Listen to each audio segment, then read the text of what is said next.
चलिए बिल्कुल बेसिक चर्चा है, आज की पहली क्लास है, बिल्कुल बेसिक चर्चा होगी काइनेटिक थ्योरी ऑफ गैस। तो गैस में कैसे कैसे गैस मूव कर रही है। अभी तक हम लोग किसकी चर्चा कर रहे थे? फ्लूइड की चर्चा कर रहे थे, फ्लूइड में भी लिक्विड की चर्चा कर रहे थे। अब किसकी चर्चा करना चाहते हैं हम लोग? गैस की चर्चा करना चाहते हैं। किसी कंटेनर में कोई गैस भरी हुई है, किसी कंटेनर में कोई मान लीजिए कि गैस भरी हुई है, उसके बारे में हम चर्चा करना चाहते हैं कि ये गैस है, ये किसी वॉल पे कितना फोर्स लगाएगी, कितना प्रेशर लगाएगी, ठीक है, इसकी वेलोसिटी क्या होगी। अच्छा, जब ये इस पे प्रेशर लगा रही है तो वॉल का टेम्परेचर जो होगा वो ज्यादा हो जाएगा या कम हो जाएगा। फिर इक्विलिब्रियम की चर्चा करेंगे कि मान लीजिए कि अंदर का टेम्परेचर भी सेम है, वॉल का टेम्परेचर भी सेम है, तो ये कौन सा इक्विलिब्रियम हुआ। अगर मान लीजिए कि अंदर की गैसेस है उसका टेम्परेचर ज्यादा है और वॉल का टेम्परेचर कम है, तो टेम्परेचर ज्यादा है मतलब उसके पास एनर्जी ज्यादा है, और जब वो टकराएगी तब एनर्जी हो सकता है वो दे दे। ठीक है भाई, टकराएगी तो टकराने में भी फिर हम लोग मतलब कोलिजन की भी चर्चा करेंगे। जब टकरा रहा है इसका मतलब क्या हो रहा है भाई, गैस के मॉलिक्यूल है, रैंडम मोशन कर रहे हैं, बहुत तेजी तेजी से क्या कर रहे हैं, भाग रहे हैं, वो आके क्या करेंगे, वो आके टकराएंगे। जब टकराएंगे तो कोलिजन होगा, आपस में भी उनका कोलिजन हो रहा है, वॉल से भी कोलिजन हो रहा है कि नहीं हो रहा है, आपस में भी टकरा रहे हैं और वॉल से भी टकरा रहे हैं, तो कोलिजन की फिर चर्चा करेंगे। फिर वही आ जाएगा इलास्टिक, इनइलास्टिक, और इसमें एक आएगा सुपर इलास्टिक, एक आएगा सुपर इलास्टिक, एक नया टाइप का कोलिजन है जहां पर E इज ग्रेटर देन 1 होगा। E लेस देन 1 आपने पढ़ा, E इक्वल टू 1 पढ़ा, और E ग्रेटर देन 1 पढ़ेंगे हम लोग, उसमें होगा सुपर इलास्टिक। तो धीरे धीरे हम लोग अपनी चर्चा स्टार्ट करेंगे। तो पहली चर्चा ये है हम लोग की कि एजम्पशन क्या क्या हम मान रहे हैं, हम अपने एजम्पशंस क्या लेके चल रहे हैं, किन एजम्पशंस को लेके हम इस चीज में आगे बढ़ेंगे। जैसे हम लोग क्या पढ़ने जा रहे हैं, kinetic theory of gases. Gases की जो काइनेटिक प्रॉपर्टीज है वो सारी चीज हम लोग स्टडी करेंगे, बट उसको स्टडी करने के लिए कुछ बेसिक एजम्पशंस हैं। जैसे गैस के मॉलिक्यूल हम मानेंगे कि स्फेरिकल है। गैस के मॉलिक्यूल कैसे मानेंगे? स्फेरिकल है। कोई ये नहीं कहेगा कि गैस, आपने देखो गैस का मॉलिक्यूल अगर आपकी सोच में भी आ रहा है, मॉलिक्यूल सोचते ही आपको लग रहा है कि वो सर्कुलर है, क्या क्यूबॉइड आपने सोच पा रहे हो कि क्यूबॉइड शेप का होगा गैस मॉलिक्यूल? ऐसा नहीं है। तो this is the basic assumption कि गैस के मॉलिक्यूल कैसे हैं, स्फेरिकल है। ठीक है, तो एक एक हम लोग लिखेंगे और एक एक चीज की चर्चा स्टार्ट करेंगे। तो हेडिंग डालिए assumptions of KTG, assumptions of KTG. KTG मतलब काइनेटिक थ्योरी ऑफ गैसेस। ठीक है, तो केटीजी इसी का शॉर्ट फॉर्म है, केटीजी। 2 लेक्चर का टॉपिक है, आज और कल में खत्म करेंगे। ठीक है, देखो गैस जो है, गैस अभी मैं बोलूं कि इसमें कितने गैस के मॉलिक्यूल्स हैं,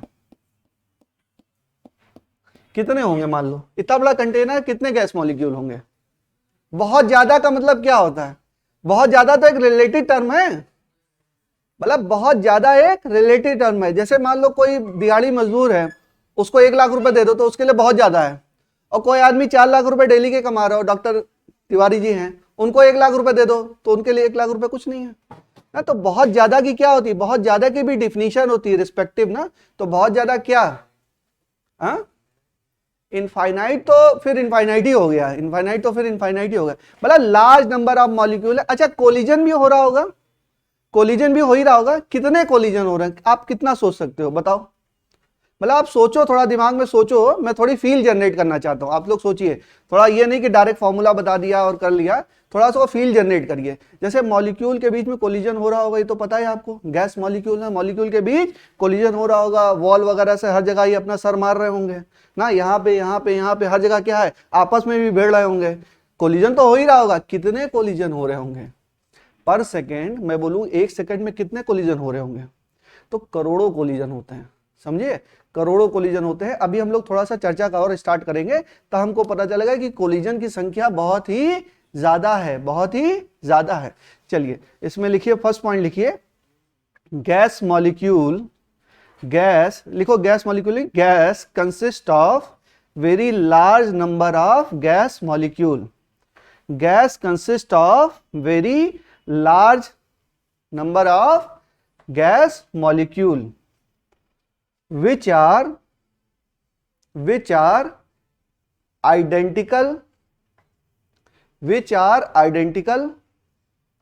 and spherical in shape, which are identical and spherical in shape. मैंने इसमें बोला कोई गैस भरी है, मान लो हाइड्रोजन गैस भरी हुई है, ठीक है ना। तो हाइड्रोजन गैस भरी है तो उसके बहुत सारे मॉलिक्यूल्स हैं, और मैं बोलूंगा कि जो मॉलिक्यूल्स हैं वो सारे क्या हैं, आइडेंटिकल हैं। मॉलिक्यूल हैं वो सारे कैसे हैं, आइडेंटिकल हैं, सेम मास के हैं और स्फेरिकल हैं। आइडेंटिकल हैं, सेम मास के हैं और स्फेरिकल है। शेप भी उसका डिफाइन है, शेप कैसा है, स्फेरिकल है। भाई बोला कि हाइड्रोजन गैस भरी है, ऑक्सीजन भरी है, नाइट्रोजन भरी, कुछ भी गैस भरी है, ठीक है, गैस इसके अंदर है। तो ऑल द मॉलिक्यूल्स कैसे हैं, सारे मॉलिक्यूल्स, ऐसा नहीं किसी का भार ज्यादा है किसी का भार कम है, सारे क्या है, सबका मास सेम है और सब आइडेंटिकल है, एक जैसे ही हैं, दिखने में भी क्या है, एक जैसे, और क्या है, शेप कैसा है उनका, स्फेरिकल है। तो सेकंड पॉइंट लिखिए। अच्छा पहला पॉइंट लिखा है which are identical and spherical in shape. Second point लिखिए gas molecule are of very small size. Gas molecule are of very small size, बहुत ही छोटे साइज के हैं, ये भी आपको समझ में आ रहा है। Gas molecule are of very small size and are of ARER, are of same mass, are of same mass, bracket में आइडेंटिकल।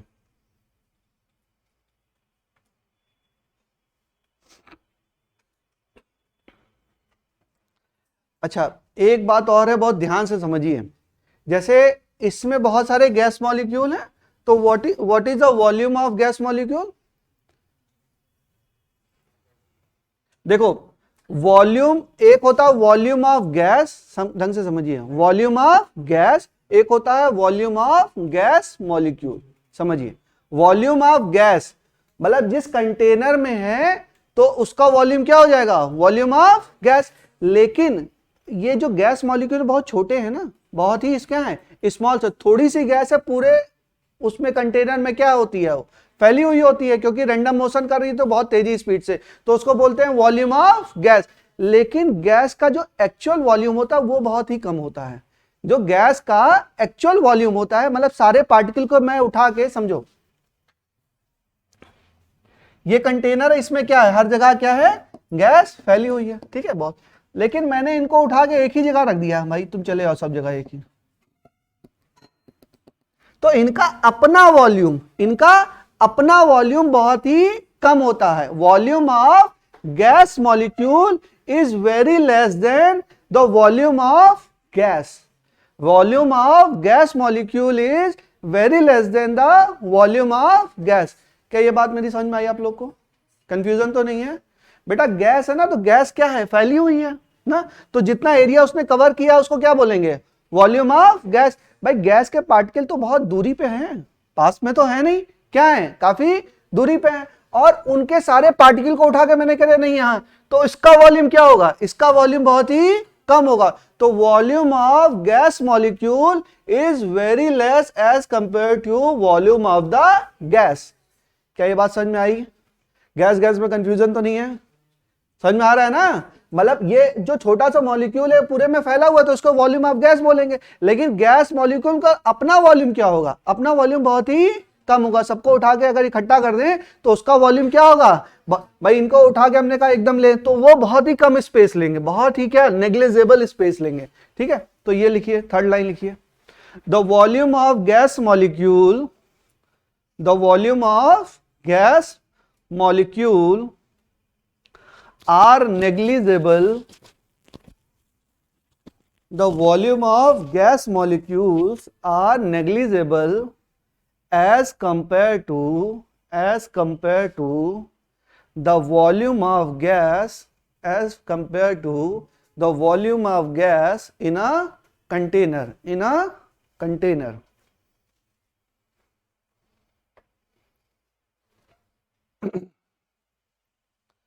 ठीक है। तीनों पॉइंट एकदम क्रिस्टल क्लियर हैं, ठीक है। फोर्थ पॉइंट लिखिए, देखिए इसके बीच में, जैसे अगर ये मॉलिक्यूल मान लीजिए मोशन कर रहा है और ये मॉलिक्यूल मोशन कर रहा है, ये मान लीजिए तीनों दिशाओं में कहीं पे भी क्या रैंडम मोशन कर सकता है, ठीक है, ये ऐसे कर सकता है, ये ऐसे कर सकता है, ये कैसे भी मोशन ये मॉलिक्यूल्स कर सकते हैं। तो एक का मोशन पे दूसरे का मोशन अफेक्ट नहीं करता है, मतलब ये सारे क्या हैं, सारे गैस मॉलिक्यूल जो फ्रीली मूवेबल है, फ्री है मूव करने के लिए, मतलब एक जो मोशन है दूसरे मोशन पे अफेक्ट नहीं करता है। तो इसके बीच में इंटर मॉलिक्यूलर फोर्स कैसे होंगे, जीरो होंगे, कोई भी इंटर मॉलिक्यूलर फोर्स नहीं होगा, गैस मॉलिक्यूल के बीच में इंटर मॉलिक्यूलर फोर्स नहीं होगा। All molecules are free to move, all molecules are free to move. ठीक है, बात समझ में आई? इस लाइन को भी लिखिए, there is no intermolecular force, there is no intermolecular force, there is no intermolecular force between the molecule of gas, between the molecule of gas. So gas molecule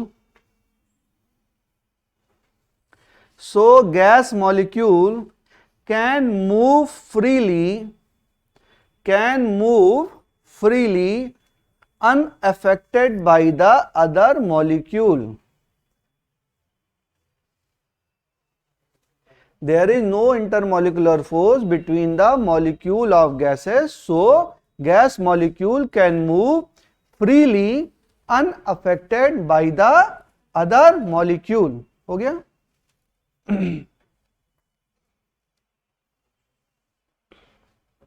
बोलो। वो अभी पढ़ाएंगे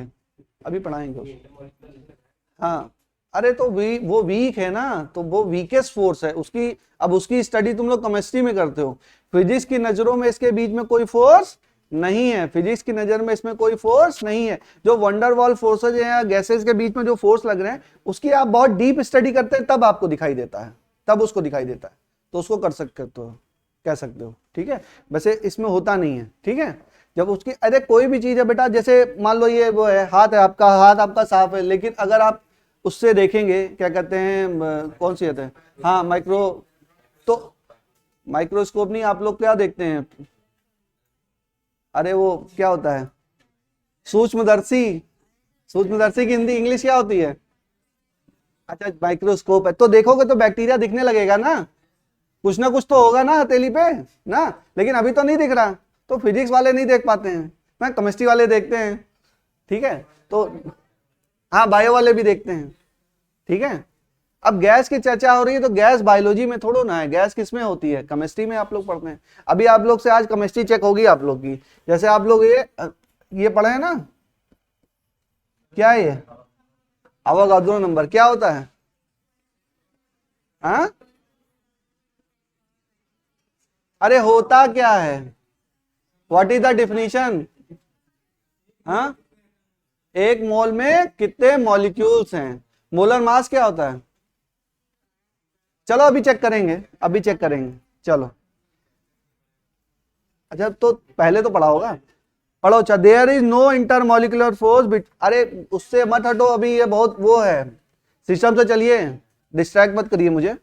there is no intermolecular force between the molecule of the gases, so gas molecule can move freely unaffected by the other molecule. ये बात खत्म हो गई। ठीक है, वंडरवॉल फोर्स है, उसकी चर्चा अभी हम नहीं करेंगे, अभी हम केटीजी पढ़ रहे हैं। तो केटीजी में ये सारे एजम्पशन, क्या मैंने बोला, एजम्पशन है। वंडरवॉल फोर्स होगा तो होगा, उससे हमसे मतलब नहीं है। हम क्या एज्यूम करके चल रहे हैं, हम एज्यूम करके चल रहे हैं, हम रियलिटी नहीं पढ़ रहे हैं, हम क्या पढ़ रहे हैं, एजम्पशन। जो हम केटीजी में फाइनली स्टडी करेंगे तो उसमें ये सारी चीजें हम क्या करके लेके चल रहे हैं। हो सकता है हो सकता है ना हो, एग्जैक्ट चर्चा हम नहीं कर रहे हैं, बात समझिए। हम काइनेटिक थ्योरी ऑफ गैसेज में प्रेशर निकालेंगे, फोर्स निकालेंगे, ये सारी चीजें हम निकालेंगे, रूट मीन स्क्वायर वेलोसिटी वगैरह निकालेंगे, सारी चीजें निकालेंगे। तो किन एजम्पशंस को रखने के बाद हमने इन चीजों को कैलकुलेट किया, वो चीज हम पढ़ रहे हैं। आपका क्वेश्चन सही है, लेकिन एजम्पशन हम ये लेके चल रहे हैं। होगा तो होगा, उसको हम चर्चा केमिस्ट्री में करेंगे, भाई यहाँ पे हम नहीं करेंगे। एजम्पशन हम लेके चल रहे हैं कि कोई भी इंटरमॉलिक्यूलर फोर्स एक्टिंग नहीं है। ठीक है, चलिए फिर लिखिए H2N2O2, H2N2 और O2, ये क्या है, न्यूट्रल गैस है, न्यूट्रल गैसेस हैं।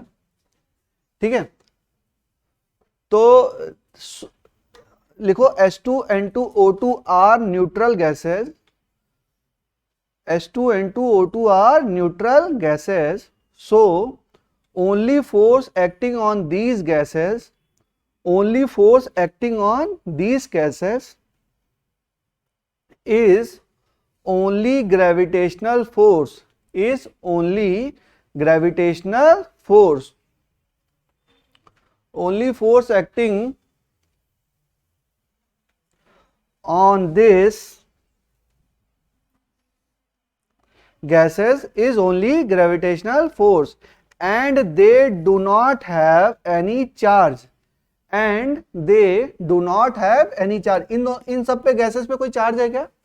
चार्ज नहीं है. So there is no electrostatic force, so there is no electrostatic force. ठीक है, electrostatic force.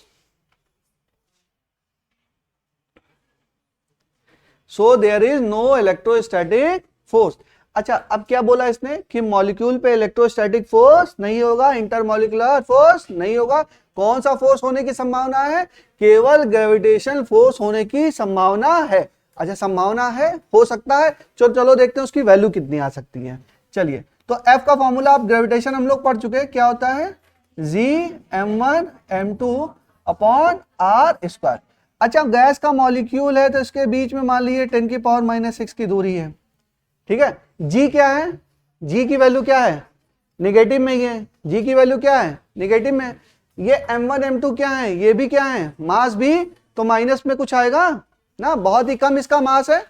तो H2N2 का क्या? ये भी निगेटिव में, तो ये लगभग क्या हो जाएगा? काफी कम हो जाएगा ना, काफी कम हो जाएगा. तो ये लगभग किसके tending to zero? This force is tending to zero. Gravitational force की जो वैल्यू भी आएगी वो क्या आएगी? बहुत ही कम आएगी. भाई मास भी बहुत कम है ना, रेडियस भी 10⁻⁻⁶ के अगर उसमें तुम रेंज में मान लो. जी की वैल्यू 6.67 इंटू 10⁻11. ठीक है, और ये भी माइनस में ही आएगा ना.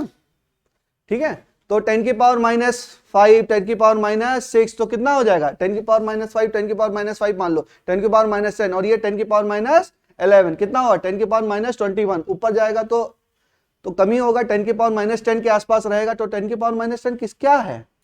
अप्रोक्सीमेट जीरो ही तो है. अप्रोक्सीमेट क्या है? जीरो. तो ग्रेविटेशन फोर्स भी क्या होगा? आपका जीरो, मतलब होगा, लेकिन उसकी वैल्यू क्या होगी?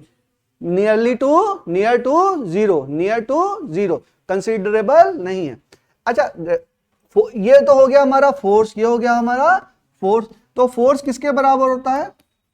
माइनस du बाई dx होता है ना. हाँ, du बाई dx. अब ये क्या है बेटा? ये है मॉलिक्यूलर पोटेंशियल एनर्जी. क्या है ये? Molecular potential energy. ठीक है, तो यहां पे ये अगर ये हमारा यहां पर क्या वैल्यू आ जाती है? जीरो. तो ये du बराबर 0 इंटू dx, u बराबर भी आपका क्या आ जाता है? जीरो. तो ये आपको याद रखना है कि मॉलिक्यूलर पोटेंशियल एनर्जी u, ये सारे एजम्पशंस हैं बेटा, मतलब एग्जैक्ट एनालिसिस नहीं है. u मॉलिक्यूलर इक्वल टू 0, ये भी आपको याद रखना है. u मॉलिक्यूलर, ये याद रखना है, इंपॉर्टेंट है.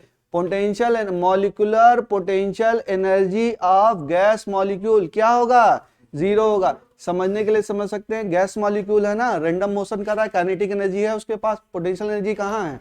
उसके पास पोटेंशियल एनर्जी है नहीं है. भाई कहीं रुक रहा है क्या गैस मॉलिक्यूल? वो तो दौड़ा चला जा रहा है. तो दौड़ रहा है तो क्या है उसके पास? काइनेटिक एनर्जी है, पोटेंशियल एनर्जी नहीं है.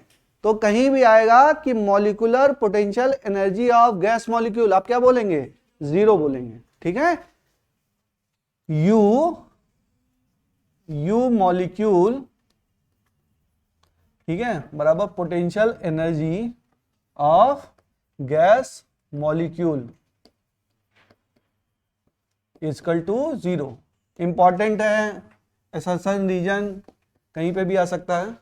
ठीक है, potential energy of gas molecule is equal to zero. समझने के लिए आप समझ लीजिए this is not the exact explanation, but आप समझ सकते हैं कि गैस मॉलिक्यूल है तो वो क्या कर रहा है, दौड़ ही रहा है, रुक तो रहा नहीं है, तो उसकी पोटेंशियल एनर्जी क्या होगी, जीरो होगी, उसके पास केवल काइनेटिक एनर्जी होगी। ठीक है, तो उसकी पोटेंशियल एनर्जी हमारी क्या है, जीरो है। फोर्स क्या है, सारे जीरो हैं, ग्रेविटेशन फोर्स होगा लेकिन उसकी वैल्यू बहुत ही कम होगी, तो वो नियर टू क्या होगा, नियर टू जीरो होगा। ठीक है, पोटेंशियल, कोई बोले कि इसके पास ग्रेविटेशन फोर्स है, हाँ बिल्कुल लगता है, ग्रेविटेशन वो लगता है भाई, लेकिन बहुत ही कम लगता है, उसकी वैल्यू नियर टू जीरो है। इलेक्ट्रोस्टैटिक फोर्स लगता है, नहीं लगता, बिल्कुल नहीं लगता, क्योंकि चार्ज नहीं है। गैस क्या है, H2O2, ये सब क्या है, न्यूट्रल है, तो इलेक्ट्रोस्टैटिक फोर्स नहीं है। इंटरमॉलिक्यूलर फोर्स है, इंटरमॉलिक्यूलर फोर्स नहीं है, कोई भी इंटरमॉलिक्यूलर फोर्स नहीं है। ग्रेविटेशन फोर्स है, हाँ है, लेकिन बहुत ही, उसकी वैल्यू क्या है, बहुत ही कम है। पोटेंशियल एनर्जी है, नहीं है, क्योंकि पोटेंशियल एनर्जी क्या है उसकी, जीरो। इसको बोलते हैं, इसका टर्म भी है मॉलिक्यूलर पोटेंशियल एनर्जी, एक टर्म है। पोटेंशियल एनर्जी नहीं पूछेंगे, हो सकता है मॉलिक्यूलर एनर्जी भी पूछ लें ना। तो मॉलिक्यूलर एनर्जी का मतलब क्या है, मॉलिक्यूलर पोटेंशियल एनर्जी क्या होगी गैस मॉलिक्यूल की, जीरो होगी। बात समझ में आ गई। चलिए, इतना हम लोग ने देखा। अब एक फिफ्थ पॉइंट देखते हैं। ये नोट हो गया बच्चों, आपसे नोट हो गया, नोट कर लो।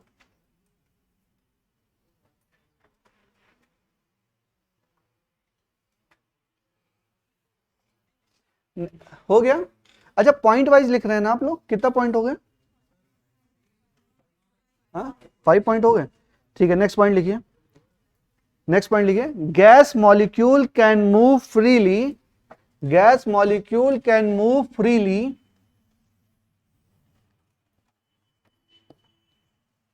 gas molecule can move freely in all possible direction, in all possible direction with all possible velocity, with all possible velocity।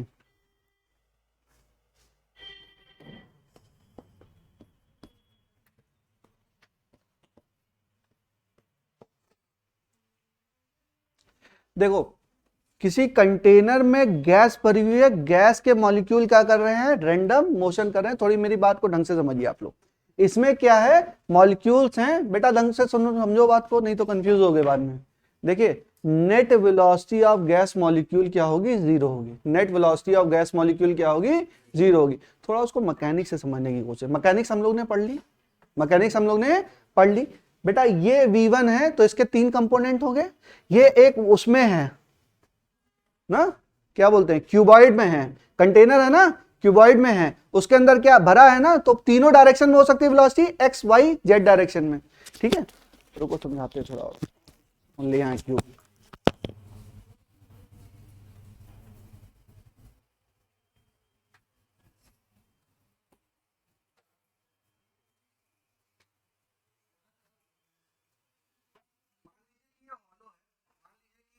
Hollow है, सॉलिड नहीं है। ठीक है, अब इसके अंदर क्या है, इसके अंदर गैस मॉलिक्यूल है, इसके अंदर क्या है, गैस के मॉलिक्यूल है, और गैस के मॉलिक्यूल हैं तो क्या कर रहे हैं, रैंडम मोशन कर रहे हैं। ठीक है, सब दिशाओं में क्या है, एक्स में भी, वाई में भी और जेड में भी है। अच्छा, दूसरा मॉलिक्यूल है, वो भी क्या है, वो भी एक्स वाई जेड, तीसरा वाला भी एक्स वाई जेड। अगर बेटा नेट वेलोसिटी किसी एक डायरेक्शन, मैंने कहा इन सब तो सब, अच्छा सबको एक्स वाई जेड में हमने तोड़ लिया भाई, हम पढ़ते थे ना, समझिए, ये हो गया एक्स, ये हो गया वाई और ये हो गया जेड। अब हमने एक मान लीजिए ये वेलोसिटी v1 ले ली, अब इसका एक कंपोनेंट होगा इस दिशा में, क्या होगा, v1x, इसका एक होगा या v1y, एक इधर होगा v1z, ऐसे ही तो होगा, ऐसे ही होगा ना। अब ये v1, इसी तरह v2, इसी तरह v3, इसी तरह v4, सबका x y z डायरेक्शन में क्या होगा, कंपोनेंट होगा। तो एक्स वाई जेड में कंपोनेंट तो होगा, लेकिन हर एक डायरेक्शन में जो नेट वेलोसिटी होगी वो क्या होगी, जीरो होगी, और टोटल भी वेलोसिटी क्या होगी, जीरो होगी। क्यों होगी, क्योंकि अगर वेलोसिटी कुछ आ गई तब तो ये मॉलिक्यूल कहेगा भाई इधर चलो, कंटेनर को लेके चल देगा ये, चलो भाई, एक्स डायरेक्शन में वेलोसिटी आ गई, नेट वेलोसिटी किधर आ गई, इधर आ गई वेलोसिटी, नेट वेलोसिटी, तब तो कंटेनर कहेगा चलो भाई, इसकी वेलोसिटी क्या है, इधर है, लेके चल देगा, आ गई इस दिशा में, तो क्या करेगा, इधर लेके चल देगा, जेड की दिशा में तो जेड की दिशा में लेके चल देगा।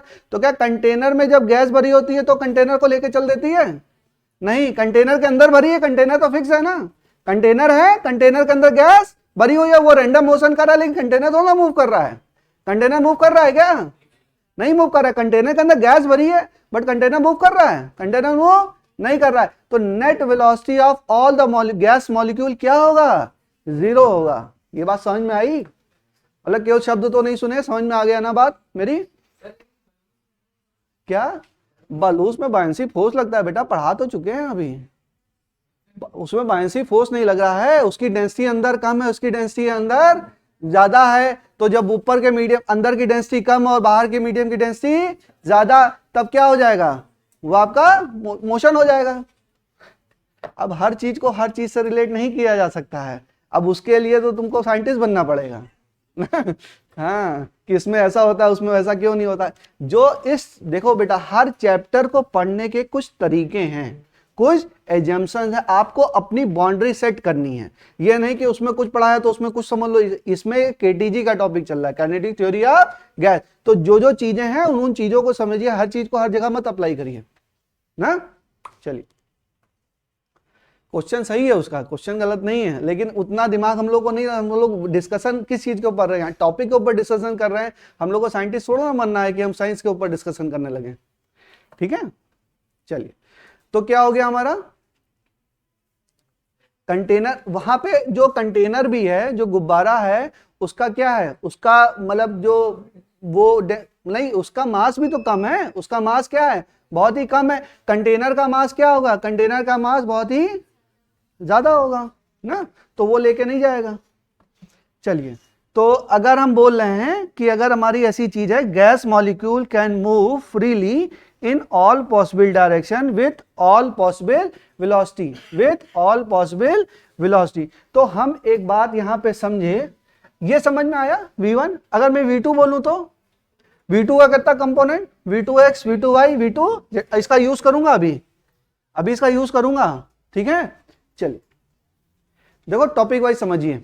कोई कंटेनर है, कंटेनर में बहुत सारी वेलोसिटी है, वेलोसिटी का रैंडम मोशन हो रहा होगा, एक मॉलिक्यूल दूसरे मॉलिक्यूल से फ्री है, कोई भी इंटरमॉलिक्यूलर फोर्स उसमें नहीं लग रहा है, तो रैंडम मोशन हो रहा है, लेकिन नेट वेलोसिटी किसी भी डायरेक्शन में नहीं है। एक्स डायरेक्शन में नेट वेलोसिटी 0, वाई डायरेक्शन में 0, जेड डायरेक्शन में भी 0, और टोटल नेट वेलोसिटी हर डायरेक्शन में, मतलब टोटल वेलोसिटी क्या हो जाएगी? टोटल वेलोसिटी 0 हो जाएगी। नेट वेलोसिटी क्या होगी हमारी? 0 हो जाएगी। तो हमने ये देखा कि sigma v equal to 0, sigma v equal to 0, और इसको हम कह सकते हैं sigma v1 plus v2 plus v3 plus so on, vn equal to क्या? 0, vn इक्वल टू 0। तो अगर हम एवरेज वेलोसिटी निकालें, तो वो भी क्या आ जाएगा? वो भी आपका 0 हो जाएगा। एवरेज वेलोसिटी होगी क्या? v1 plus v2 plus v3 plus vn upon n, क्या हो जाएगी ये? तो ये भी हमारी क्या हो जाएगी? 0 हो जाएगी। तो देखिए, और जब ये कंडीशन हमारी सही है, ये कंडीशन हमारी सही है, तो वेलोसिटी ऑफ सेंटर ऑफ मास क्या हो जाएगा? वेलोसिटी ऑफ सेंटर मास ही तो वेलोसिटी ऑफ एवरेज वेलोसिटी होगी। ये क्या होगा? ये आपका 0 होगा। ये आपका क्या हो जाएगा? 0 हो जाएगा। भाई सेंटर ऑफ मास पढ़ा रखे हैं, मास क्या है? सबका आइडेंटिकल है, तो m1 v1 plus m2 v2 plus ये करके अपॉन दिस, तो क्या हो जाएगा? ये आपका 0 हो जाएगा। तो वेलोसिटी ऑफ सेंटर, अगर मैं बोलूं कि ये सारे गैस मॉलिक्यूल एक ही जगह पर हैं और उनका सेंटर ऑफ मास मूव कर रहा है, तो वेलोसिटी ऑफ सेंटर ऑफ मास क्या होगी? 0 होगी। अगर वेलोसिटी ऑफ सेंटर ऑफ मास 0 हो गया, तो मोमेंटम ऑफ द सिस्टम क्या हो गया? मोमेंटम ऑफ द सिस्टम भी आपका mass into velocity of centre of मास क्या हो जाएगा? मोमेंटम ऑफ सिस्टम क्या हो जाएगा? 0 हो जाएगा। तो नेक्स्ट लाइन लिखिए, मोमेंटम ऑफ सिस्टम,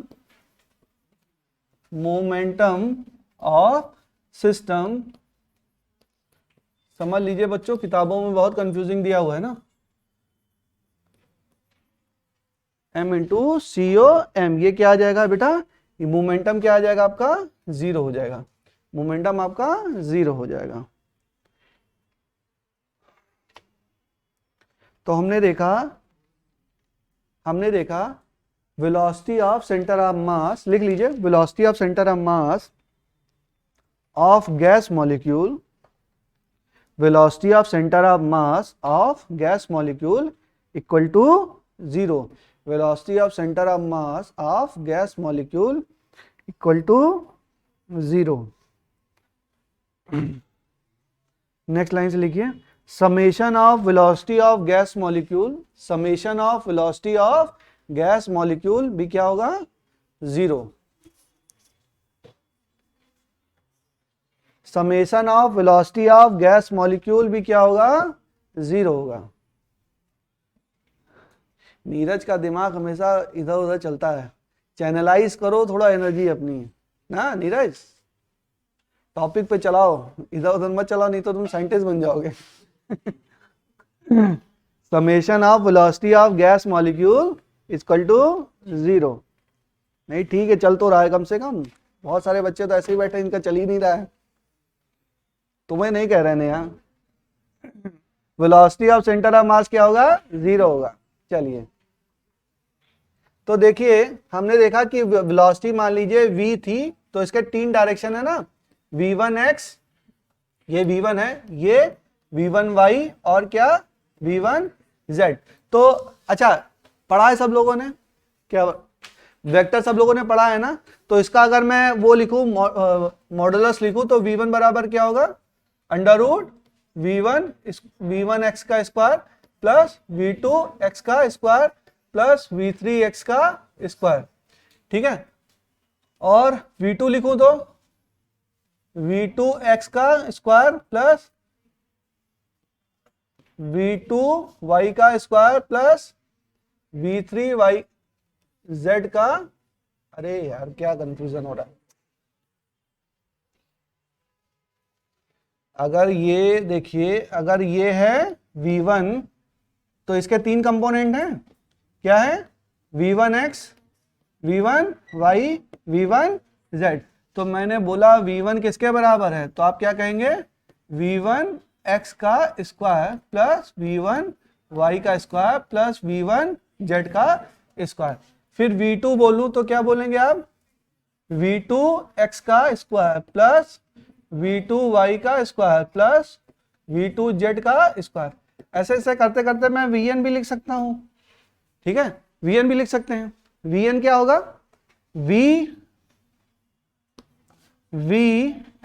x का स्क्वायर प्लस vny का स्क्वायर प्लस vnz का स्क्वायर, ठीक है।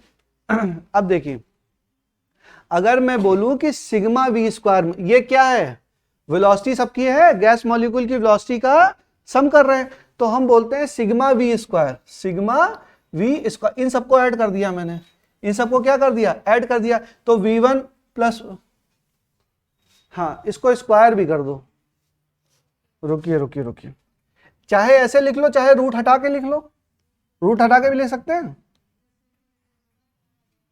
हाँ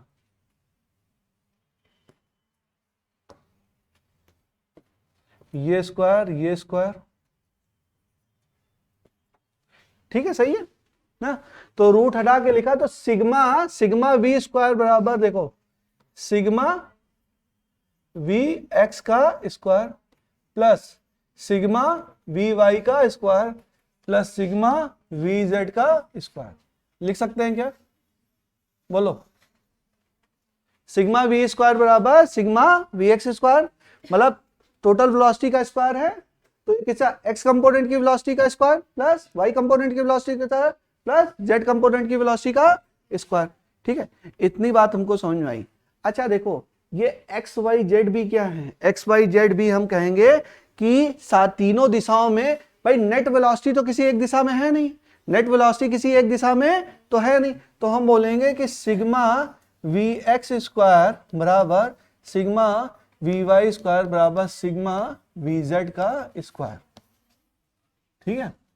तो देखो, सिग्मा वी वाई की स्क्वायर की जगह पे रख दो सिग्मा वी एक्स स्क्वायर, यहां पर भी क्या, सिग्मा वी एक्स स्क्वायर, तो ये क्या आ जाएगा, 3 सिग्मा वी एक्स स्क्वायर, और ये क्या, सिग्मा वी स्क्वायर, तो सिग्मा वी एक्स स्क्वायर बराबर सिग्मा वी स्क्वायर अपॉन 3। इस चीज का हम यूज करेंगे आगे, इसको इंपॉर्टेंट है। अगर मैं बोलूं सिग्मा वी वाई स्क्वायर तो क्या होगा, sigma V square by 3, sigma we z square क्या बोलेंगे, सिग्मा वी स्क्वायर बाई 3 ना। ये सब क्या है, एक ही चीज तो है। This is important. एक कंपोनेंट की जो वेलोसिटी होगी उसके स्क्वायर को ऐड कर मतलब सिग्मा करेंगे तो इसके बराबर होगा सिग्मा वी स्क्वायर बाई 3। समझ में आना चाहिए। बताओ बच्चों, नहीं समझ में आ रहा, वहां से नहीं समझ में आ रहा बेटा, ठीक है। इसमें ये एजम्पशन है बेटा ये कि आपका नेट दिशा में क्या है, जो vx x दिशा में भी क्या वेलोसिटी क्या है, सेम है, y में भी सेम है और z में भी सेम है। नेट वेलोसिटी किसी एक दिशा में तो है नहीं बेटा। अगर एक दिशा में होगी तब तो कंटेनर उस दिशा में लेके चला जाएगा ना, तो कंटेनर कहीं मूव तो कर नहीं रहा, तो नेट वेलोसिटी क्या है, किसी भी दिशा में सेम नहीं है। तो x में भी वही है, y में भी वही है और z में भी वही है ना। तो सिग्मा, ये एजम्पशंस हैं ना। इसको लिख दो let sigma we x square बराबर सिग्मा वी वाई स्क्वायर बराबर सिग्मा वी जेड स्क्वायर। तो हमारा सिग्मा वी एक्स स्क्वायर किसके बराबर आ गया, sigma V square by 3। This is important, अभी मैं आगे यूज भी करूंगा, यूज करूंगा तो आपसे पूछूंगा, ठीक है। चलिए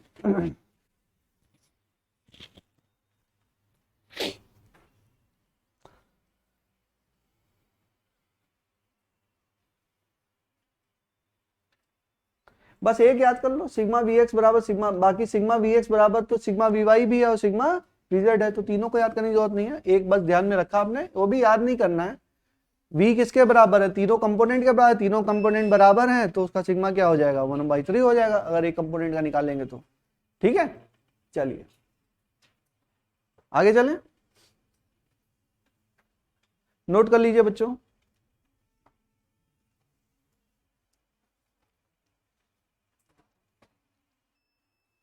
क्या हो रहा है भाई,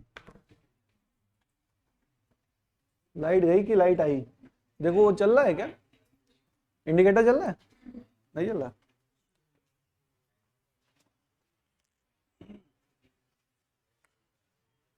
चलो मेरी केबिन की लाइट ऑफ कर दी है विष्णु सर, लाइट नहीं है ना, इसको जला ही दूं, कम हो गई कुछ रोशनी।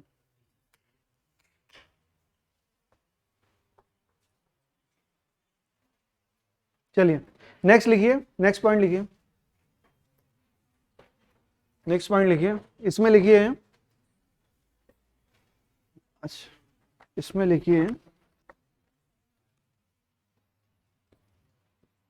10⁻⁻6 और ये चल रहा है 100 मीटर पर सेकंड।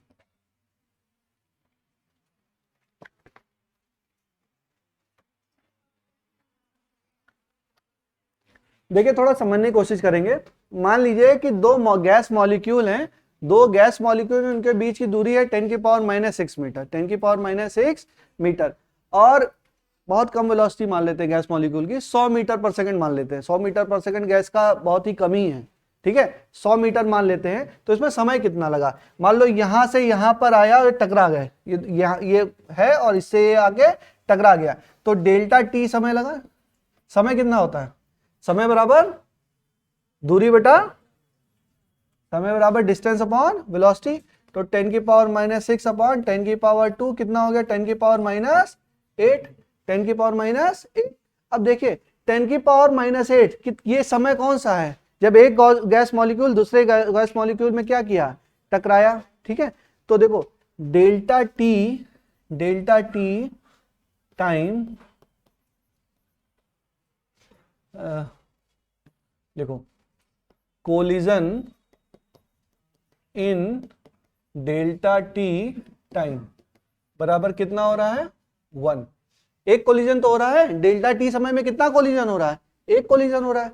तो एक सेकंड में कोलिजन इन 1 सेकंड कितना होगा, 1/डेल्टा टी, और 1/10⁸ कितना होगा, 10⁸।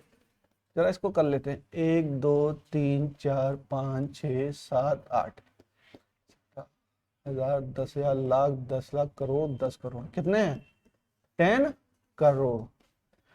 थोड़ा मैं आपको यही फील दिलाने की कोशिश कर रहा हूं, एक सेकंड में गैस मॉलिक्यूल के बीच कोलिजन कितने हुए? 10 करोड़ कोलिजन हो रहे हैं। बात समझिए। These are all based on assumption. जरूरी नहीं कि इनके बीच में डिस्टेंस इतनी हो, लेकिन लमसम में हमने मान लिया ना कि 10⁻⁻⁶। स्पीड भी मैंने लमसम में ही मानी है, हो सकता है इससे ज्यादा, हो सकता है कम हो, लेकिन एक आपको फील दिलाने की कोशिश कर रहे हैं कि गैस मॉलिक्यूल के कोलिजन को आप लोग थोड़ा समझिए। एक सेकंड में कितने कोलिजन हो रहे हैं? 10 करोड़ कोलिजन हो रहे हैं ना। तो काफी ज्यादा तेजी से क्या कर रहे हैं, ये एक दूसरे से कोलाइड कर रहे हैं। गैस मॉलिक्यूल क्या कर रहे हैं, लगातार एक दूसरे से कोलाइड कर रहे हैं। एक सेकंड में 10 करोड़ कोलिजन हो रहे हैं। ठीक है, समझ में आया? गैस मॉलिक्यूल थोड़ा सा फील आया आपको, समझ में आया हल्का फुल्का? ठीक है, तो गैस मॉलिक्यूल इतने सारे कोलिजन करते हैं, लिख लो इसको चाहो तो थोड़ा बहुत। But these are all based upon assumption. ऐसे ब्रैकेट में करके लिख लो ना, ऐसा ब्रैकेट में कर दो और एजम्पशंस करके लिख लो।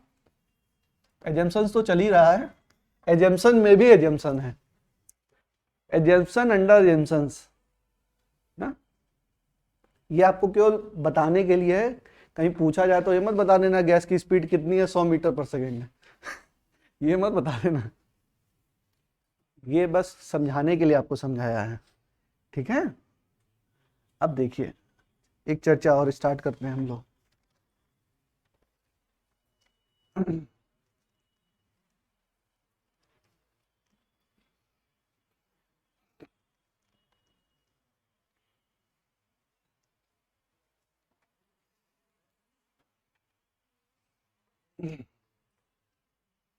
चलिए स्टार्ट करते हैं और देखते हैं बच्चों। देखिए मान लीजिए कि दो गैस मॉलिक्यूल हैं, एक का मास m1 और दूसरे का मास, अच्छा मास m1 m2 कैसे मान सकते हैं? गैस मॉलिक्यूल है तो मास क्या होगा आपका, सेम होगा, लेकिन अभी m1 m2 मान लो। चलो इनका वेलोसिटी v1 मान लो, इसकी वेलोसिटी v2 मान लो, दोनों कोलाइड हुए, कोलाइड के बाद वेलोसिटी मान लो इसकी v3, इसकी वेलोसिटी मान लो v4।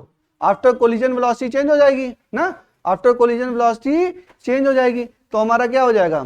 ठीक है, अच्छा आपने देखा कि यहां पर क्या है कि इलास्टिक कोलिजन हो रहा है। क्या हो रहा है? इलास्टिक कोलिजन हो रहा है, तो एनर्जी आपकी क्या है? एनर्जी आपकी कंजर्व है। तो एनर्जी जो है वो है कंजर्व। एनर्जी कंजर्व है तो मैं कह सकता हूं कि kinetic energy initial plus potential energy initial बराबर kinetic energy final plus potential energy final. अच्छा ये तो जीरो ही है, पोटेंशियल एनर्जी की चर्चा गैस में कर ही नहीं सकते, तो ये क्या हो जाएगा? Half m1v1 square plus half m2v2 square बराबर क्या? हाफ। अच्छा v स्क्वायर कर रहे हैं ना, तो डायरेक्शन की हमको वो लेने की जरूरत नहीं है, नेगेटिव होगा तो भी स्क्वायर करेंगे पॉजिटिव आ जाएगा ना, तो ये किसके बराबर हो जाएगा? हाफ m1, अच्छा हाफ तो लिख ही दिया था, half m1v3 square plus half m2v4 square. अच्छा m1 बराबर तो m2 है, m1 बराबर तो m2 अगर हाफ भी कैंसिल हो जाएगा, यानी कि v1 square plus v2 square बराबर क्या? v3 square plus v4 square. मतलब कहीं भी लॉस नहीं हो रहा, जो वेलोसिटी है वो क्या है आपकी? सेम ही है ना। जैसे इलास्टिक कोलिजन में पढ़ा था ना कि इलास्टिक कोलिजन हो रहा है, ये कुछ वेलोसिटी से आ रहा है, ये कुछ वेलोसिटी से आ रहा है, तो ये इसको वेलोसिटी दे देगा और ये इसको वेलोसिटी देगा, तो काइनेटिक एनर्जी क्या रहेगी? कंजर्व रहेगी ना। काइनेटिक एनर्जी कंजर्व रहती थी, कराया था ना वो। फिर एक ऐसे टक्कर वाले कराए थे, ऐसे ये इसको टक्कर मार रहा है, ये इसको मारा, ये इसको मारा, देते चले गए वेलोसिटी। अरे याद है? चलो ऐसा तो नहीं कि एक तरफ से पढ़ लो दूसरी तरफ से ड्रेन हो रहा है।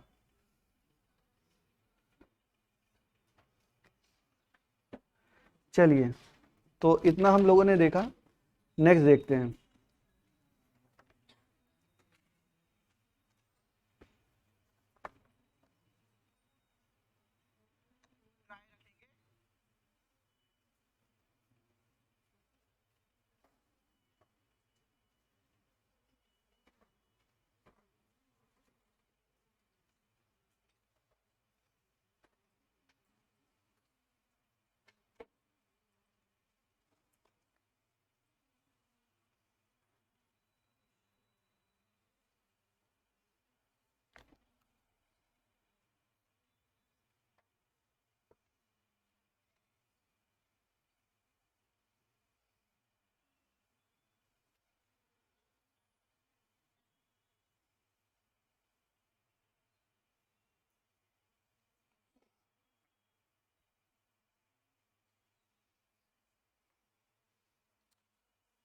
नोट करिए इसको, नेक्स्ट पॉइंट लिखिए।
देखिए, gas molecule collide on the wall of container, then the collision will be elastic collision, elastic collision, collision. इसमें लिखिए E equal to 1, E equal to 1। इसमें क्या है कि अगर मान लीजिए इलास्टिक कोलिजन हो रहा है ना, इलास्टिक कोलिजन हो रहा है, इसमें मॉलिक्यूल है और वॉल का एक टेम्परेचर है और गैस का एक टेम्परेचर है। जब भी इलास्टिक कोलिजन होगा तो temperature of gas is equal to temperature of wall, temperature of gas is equal to temperature of wall, temperature of gas is equal to temperature of wall. तो ये गया टक्कर मारा, फिर ये इधर आ गया ना, गैस का मॉलिक्यूल गया टक्कर मारा और वॉल से वापस आ गया। कैसा वापस आ गया? इलास्टिक कोलिजन में। तो यहाँ पे temperature of gas temperature of wall के बराबर होगा। नेक्स्ट लिखिए, नेक्स्ट लिखिए in elastic collision, in elastic collision, in elastic, in elastic collision, in elastic collision में क्या है? इन इलास्टिक कोलिजन में है कि temperature of gas, temperature of gas is greater than temperature of wall, temperature of gas is more than temperature of wall. बात समझिए थोड़ा ध्यान से। अभी पिछला वाला मैंने कराया है ना, तो उसमें एक और चीज और लिख लो, ये है अगर 100 से जा रहा है तो वापस कितने से आ रहा है? वापस भी 100 मीटर पर सेकेंड की रफ्तार से वापस आ रहा है। बट इसमें क्या होगा? अच्छा, इसका गैस का टेम्परेचर ज्यादा, वॉल का टेम्परेचर कम, तो ये जाएगा किससे? जाएगा 100 से और आएगा 90 से। कुछ ना कुछ क्या हो जाएगा? लॉस हो जाएगा ना। पहले इसकी, अच्छा टेम्परेचर ज्यादा है तो इसकी वेलोसिटी ज्यादा है, भाई पढ़ाया था मैंने टेम्परेचर, हाँ, तो टेम्परेचर ज्यादा है तो वेलोसिटी, भाई टेम्परेचर बढ़ाएंगे तो काइनेटिक एनर्जी उसकी बढ़ेगी। टेम्परेचर ऑफ द गैस ज्यादा है तो उसकी वेलोसिटी ज्यादा है। फिर गया टक्कर मारा, इनइलास्टिक कोलिजन हुआ, उसकी वेलोसिटी क्या हो गई? थोड़ी सी रिड्यूस हो गई। तो यहाँ पर temperature of gas is greater than temperature of wall. ध्यान रखना है बेटा, temperature of gas is greater than temperature of wall. ये कौन सा कोलिजन है? इन इलास्टिक कोलिजन है। इन इलास्टिक कोलिजन में E less than 1, E less than 1। In elastic collision, in elastic, ठीक है। फिर लिखिए super elastic collision, super elastic collision, heading डालिए सुपर इलास्टिक। एक नया टाइप का कोलिजन है, सुपर इलास्टिक कोलिजन। इसमें क्या है? अगर गैस मॉलिक्यूल मान लीजिए 10 मीटर पर सेकंड की रफ्तार से जा रहा है तो आएगा 100 मीटर की से, इसमें वैल्यू क्या हो जाएगी, इसकी वेलोसिटी बढ़ जाएगी, और यहां पर वॉल का टेम्परेचर क्या हो जाएगा, टेम्परेचर ऑफ वॉल, या ऐसे लिखो, temperature of gas is less than temperature of wall, यानी कि वॉल का टेम्परेचर क्या है, ज्यादा है, गैस का टेम्परेचर कम है। ये सारा आपको ध्यान रखना पड़ेगा, ठीक है, रिलेट करके। फिर नेक्स्ट पॉइंट लिखिए, ये पॉइंट था सारा ना, एक पॉइंट में था। नेक्स्ट पॉइंट लिखिए, effect of gravity, effect of gravity is neglected, effect of gravity is neglected for small volume, for small volume comma sample of gases, small volume comma sample of gases।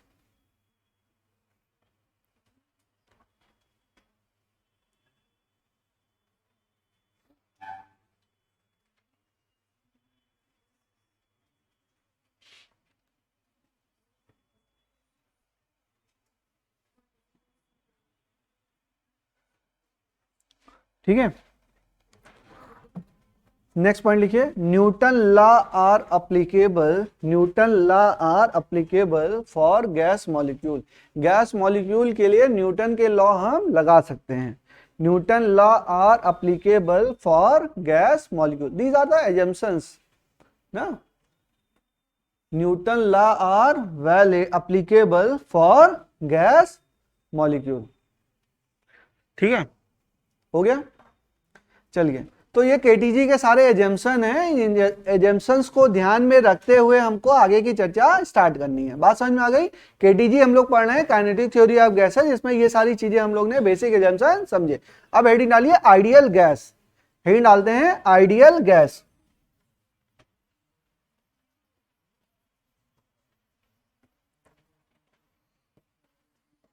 Ideal gas के बारे में हम लोग देखते हैं। देखिए ideal gas होगा तो देखिए इसकी भी वो है, 2 पॉइंट लिखिए।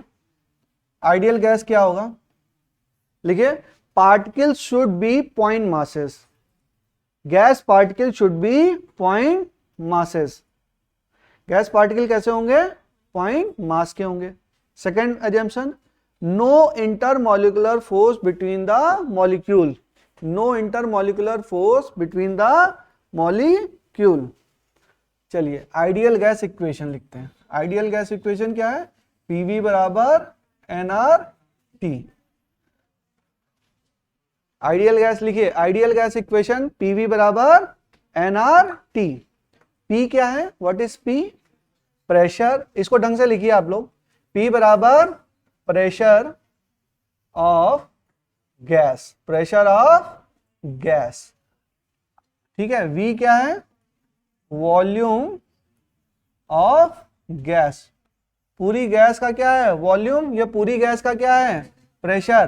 T क्या है, टेम्परेचर ऑफ गैस। ठीक है, R क्या है, universal gas constant, universal gas constant. इसकी वैल्यू कितनी होती है बच्चों, इसकी वैल्यू होती है 8.314, 8.314 जूल पर मोल केल्विन, जूल पर मोल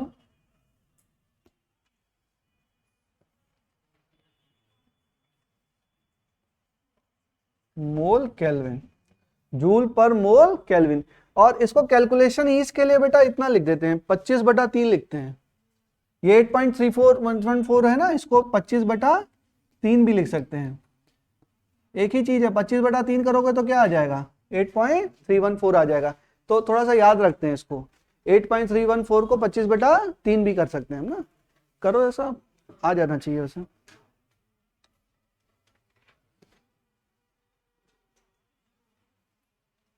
25/3, हाँ ठीक है। 8.33 आता है, वो अप्रोक्सीमेट बराबर ही मानेगा, 25/3 के बराबर रखते हैं। अच्छा n क्या है, number of mole, number of मोल।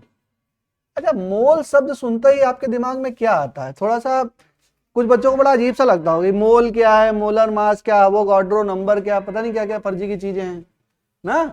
तो थोड़ा सा उसको समझ लेते हैं एग्जैक्टली क्या है नंबर। आप देखो, एवोगाड्रो नंबर क्या है? एवोगाड्रो नंबर क्या है बताओ? Na बराबर बोलो 6.023 इंटू 10⁻23। ठीक है ना, ये क्या है? एवोगाड्रो नंबर है।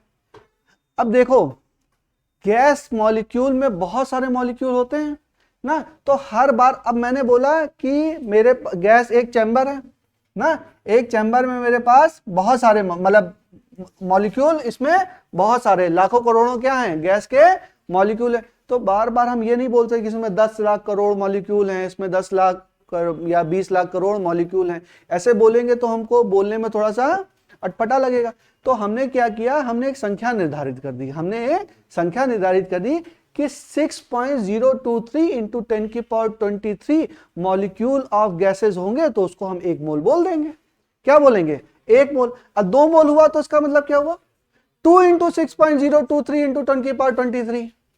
तो बार बार हमारे ज्यादा संख्या को बोलना, जैसे होता है ना कि लोग, कंपनी है 800 मिलियन डॉलर की, तो अब उसको रुपीज में कन्वर्ट करो तो बहुत 2 लाख करोड़ 72,000 ना, ऐसे करके बहुत बड़ा सा नंबर हो जाएगा। तो उस नंबर को रिड्यूस करने के लिए हमने एक संख्या चुनी, किसी नंबर ऑफ मॉलिक्यूल क्या थे गैस में, बहुत ही ज्यादा थे।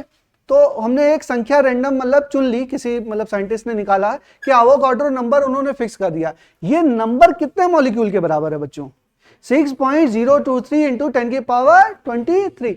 अब मैं कह रहा हूं कि 2 मोल मॉलिक्यूल है मेरे पास। कितने हैं? 2 मोल। तो इसका मतलब क्या होगा? 2 इंटू 6.023, 10 मोल है, मतलब 10 इंटू दिस।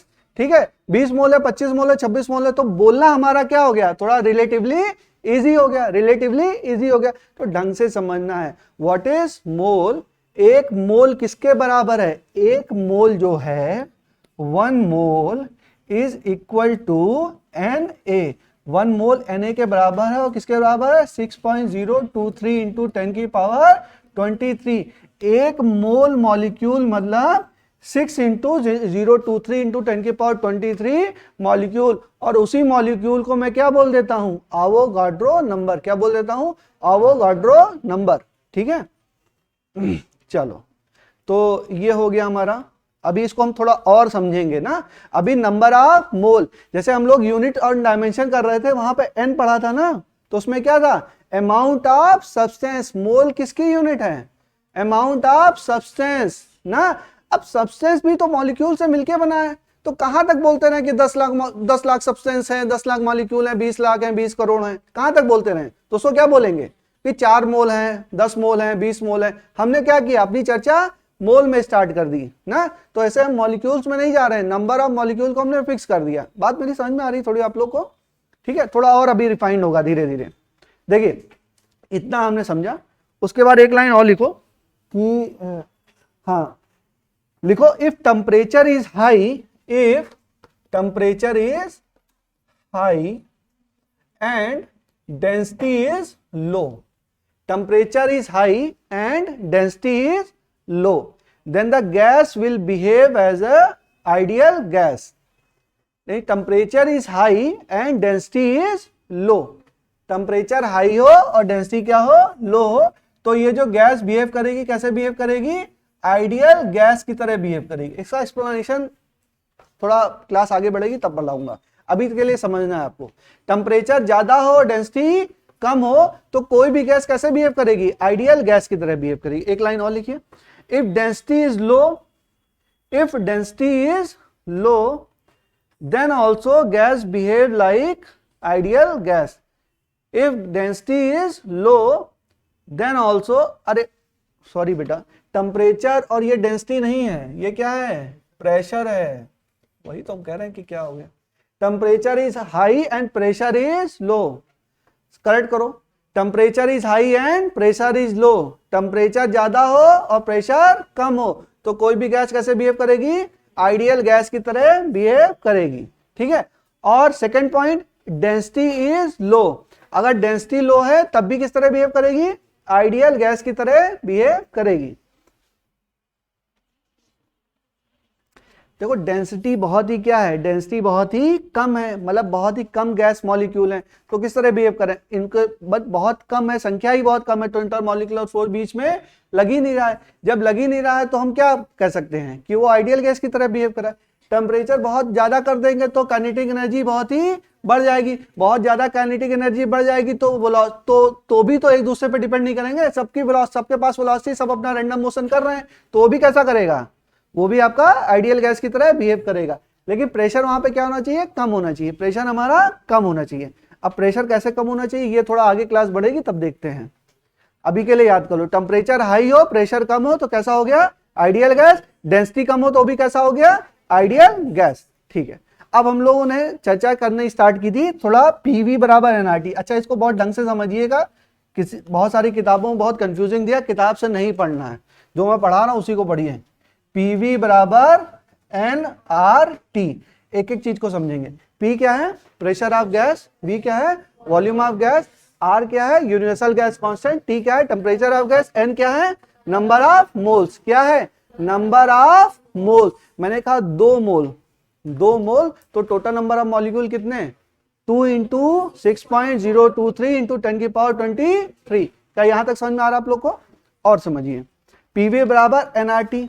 ठीक है, एक होता है बोल्ट्जमैन कांस्टेंट, सब लोग जानते हैं, हाँ, बोल्ट्जमैन कांस्टेंट, इसकी वैल्यू कितनी होती है बेटा, इसकी वैल्यू होती है 1.38 इंटू 10⁻⁻23 जूल पर केल्विन। और देखो R बराबर होता है K into N A, R बराबर क्या होता है, K इंटू एन ए, याद करना है आपको, ये R बराबर K इंटू एन ए, लिखो R बराबर K इंटू एन ए, ये फॉर्मूला है। ठीक है, एन ए की डिफिनीशन भी लिख लीजिए, एन ए बराबर लिखिए एवोगाड्रो नंबर, लिखिए एन ए बराबर एवोगाड्रो नंबर और this is equal to number of molecules in 1 mole of substance, number of molecules in 1 mole of substance. 1 mole में number of molecule in 1 mole of substance, एक mole substance में कितने number of molecule होंगे वो क्या बताएगा, Avogadro number बताएगा, और वो फिक्स है, कितना है 6.023 इंटू 10⁻23। अच्छा, क्यों इसको यूज कर रहे हैं मैंने आपको बता दिया, गैस मॉलिक्यूल बहुत ही लार्ज अमाउंट में होते हैं हमेशा, तो इतना लार्ज अमाउंट संख्या बार बार नाम लेना आसान नहीं है, तो मोल के टर्म में बात करते हैं, 10 मोल है, 20 मोल है, 2 मोल है, 4 मोल है, तो मोल के टर्म में हम लोग चर्चा स्टार्ट करते हैं। अगर मोल मैंने बोला 10 मोल है तो नंबर ऑफ मॉलिक्यूल कितने हैं, 10 इंटू एन ए ना, मैंने बोला 20 मोल है तो कितना है 20 इंटू एन ए, और एन ए कितना है 6.023 इंटू 10⁻23 माइनस 23 प्लस 23 ना, माइनस तो हो ही नहीं सकता, सवाल ही नहीं उठता है, माइनस में होगा। अरे तुमने बोला नहीं है, मैं बता रहा हूं कि माइनस में कंफ्यूज मत होना, क्या होगा प्लस 23, और बोल्ट्जमैन कांस्टेंट में क्या है माइनस 23। चलिए, तो K बराबर Na हो गया 1 मोल, और लिख लो, फिर लिख लो ये Na बराबर हो गया, और यही किसके बराबर है 1 मोल के बराबर है। इसको लिख लो जरा, 3-3 4-4 बार लिखो, ताकि ये भूलना चाहो तो भी ना भूलें ना, इंपॉर्टेंट है, ढंग से समझिए। इतना हमने समझा, और देखते हैं, थोड़ा और कोशिश करते हैं। अब बताओ बच्चों, मोलर मास क्या होता है, बताइए। मोलर मास, एक मोल सब्सटेंस का मास जो होता है उसको क्या बोलते हैं, मोलर मास। ठीक है, ढंग से लिखेंगे, समझेंगे हम लोग थोड़ा सा। चलो, कैपिटल M से रिप्रेजेंट कर रहे हैं, ये क्या है मोलर मास, मोलर मास क्या है? मोलर मास बराबर मास of 1 mole, 1 mole of substance, mole of substance. अच्छा, 1 मोल ऑफ सब्सटेंस मतलब कितना? 6.023 इंटू 10⁻23। इतने मॉलिक्यूल के मास, इतना मॉलिक्यूल है, और किससे गुणा करते हैं इसको? अगर ये क्या है? Mass of 1 molecule, mass of 1 molecule. अगर मास ऑफ 1 मॉलिक्यूल और 6.023 इसको गुणा कर दे तो क्या आ जाएगा हमारा? Molar mass. यानी कि कैपिटल एम बराबर small m into N A. क्या मेरी बात सही है? स्मॉल एम इंटू एन ए।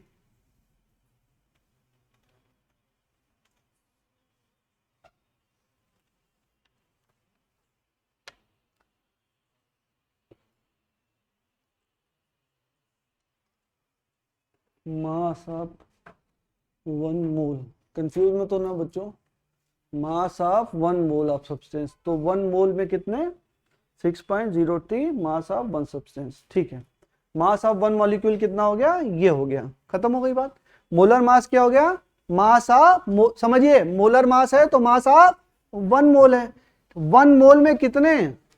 6.023 इंटू 10⁻23, और एक मास से, एक मास of 1 molecule, mass of 1 molecule से अगर गुणा कर देंगे तो हमारा क्या आ जाएगा? मोलर मास आ जाएगा। हमारा क्या आ जाएगा? मोलर मास आ जाएगा। चलिए, यहां तक हम लोग पहुंचे, तो थोड़ा और चर्चा स्टार्ट करते हैं। एक एक स्टेप को ढंग ढंग से समझिएगा, ठीक है? कैपिटल एम क्या है? Molar mass. स्मॉल एम क्या है? Mass of 1 molecule, mass of 1 molecule. और 6.023 इंटू 10⁻23 मॉलिक्यूल का मास को अगर मैं मिला दूं तो क्या बन जाएगा?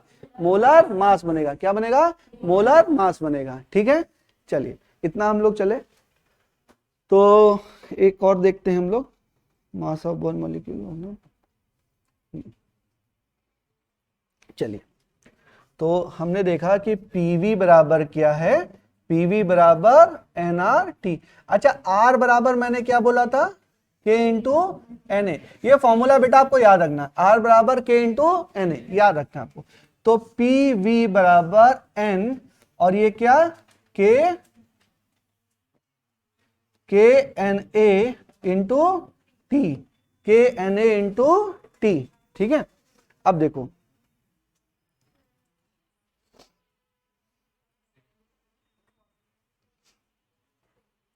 देखो अब बताओ कि Na क्या है? एवोगाड्रो नंबर, यानी कि 6.023 इंटू 10⁻23, और n क्या है? Number of moles. तो n इंटू Na, n बराबर n इंटू Na। ये क्या है? देखो ये क्या है? 1 मोल में कितने मॉलिक्यूल हैं, और ये क्या है कि कितने मोल है? तो ये क्या हो जाएगा? टोटल नंबर ऑफ मॉलिक्यूल हो जाएगा। क्या? कैपिटल एन क्या हो जाएगा? Total number of molecule. भाई एन नंबर ऑफ मोल, और Na क्या? 1 मोल में जितने मॉलिक्यूल। स्मॉल एन क्या है? Number of mole. Na क्या है? 1 मोल में कितने मॉलिक्यूल। तो कैपिटल एन क्या हो जाएगा? Total number of molecule. क्या बात समझ में आ रही है? ढंग से समझ लीजिए, कंफ्यूज हो जाएंगे बाद में। आ रहा समझ में? एन क्या हो जाएगा? Total number of molecule. लिखते चलिए, एन क्या है? Number of mole. Na क्या है?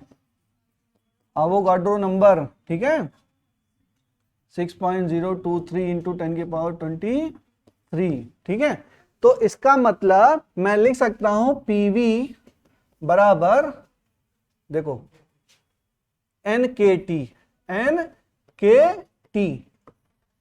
तो आपके पास दो फॉर्मूले आ गए, PV बराबर nRT और PV बराबर NKT। बराबर ये n है और ये n है, ये n है और ये n है ना। समझ में आ रहा है? ऊपर वाला n क्या है? नंबर ऑफ मोल। अरे अभी तो बोल लो, क्वेश्चन में गड़बड़ कर दोगे, कहीं इधर गुणा करोगे कहीं उधर गुणा करोगे। ढंग से जब तक क्रिस्टल क्लियर नहीं होगा फॉर्मूला तब तक सवाल नहीं हो पाएंगे। बात समझ लीजिए। कैपिटल एम क्या है? Total number of molecule. Total number of molecule कहां से आता है? ये कहानी हम लोग करते हैं तब आता है। तो ये चीज आपको पता होनी चाहिए, ये नहीं कि डायरेक्ट दो फॉर्मूले रट लिए कंफ्यूज होते रहोगे। यहां से क्या हुआ, यहां से ये आया, तो घर पे जाके एक बार लगा लेना है आपको फॉर्मूले। ठीक है, तो पीवी बराबर एनकेटी। और समझ लो बेटा, देखो 1 मोल हैव, एक मोल कितने have Na molecule, Na molecule. So n मोल में कितने molecule? n mole have n into Na molecule. तो n इंटू Na मॉलिक्यूल का क्या मतलब क्या है? Total number of molecule. लिख लो, इसको भी लिख लो, शब्द लिखते चलो नहीं तो कंफ्यूजन होगा बाद में।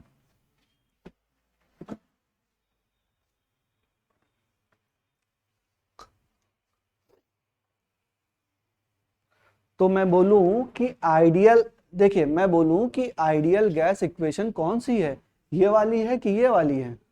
दोनों हैं, ये भी है और ये भी है, दोनों ही ट्रू हैं, दोनों ही ट्रू हैं। ठीक है, लेकिन यहाँ पे एन का कुछ अलग मतलब है, यहाँ पे कैपिटल एन है, इसका कुछ अलग मतलब है। वो नंबर ऑफ मोल है, ये टोटल नंबर ऑफ मॉलिक्यूल है। टोटल नंबर ऑफ मॉलिक्यूल बराबर n into N A, n number of mole, N A Avogadro number.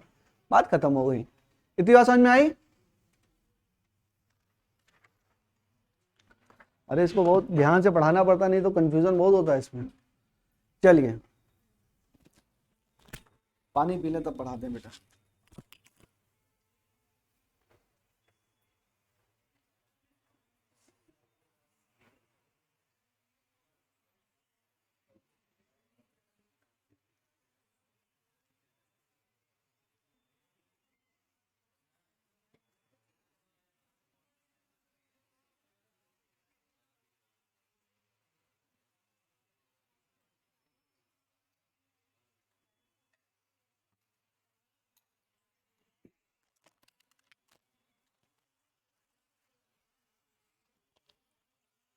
चलिए बच्चों, बातें नहीं, और चर्चा स्टार्ट करते हैं, थोड़ा और रिफाइंड फॉर्म में देखते हैं।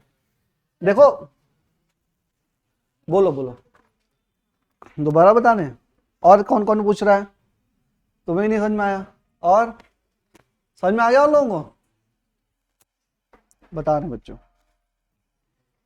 पीवी बराबर एनआर टी। एन क्या है? नंबर ऑफ मोल। अच्छा ये मैंने बोला, आप रट लीजिए। आर बराबर के इंटू एन ए, ये फॉर्मूला है, आपको याद ही करना है। गैस कांस्टेंट बराबर के टाइम किसके? Avogadro number. के क्या है? Boltzmann constant. भाई ये तो याद ही करना है आपको। ठीक है, दोनों कांस्टेंट के बीच में क्या है? रिलेशन है। ठीक है, अब ये कह रहा है के इंटू, यहां पे क्या रख दिया? आर की जगह पे क्या रख दिया आपने? के इंटू एन ए रख दिया। एन क्या है? Number of mole. N A क्या है? नंबर ऑफ, मतलब एक मोल में कितने मॉलिक्यूल हैं? एक मोल में कितने मॉलिक्यूल हैं?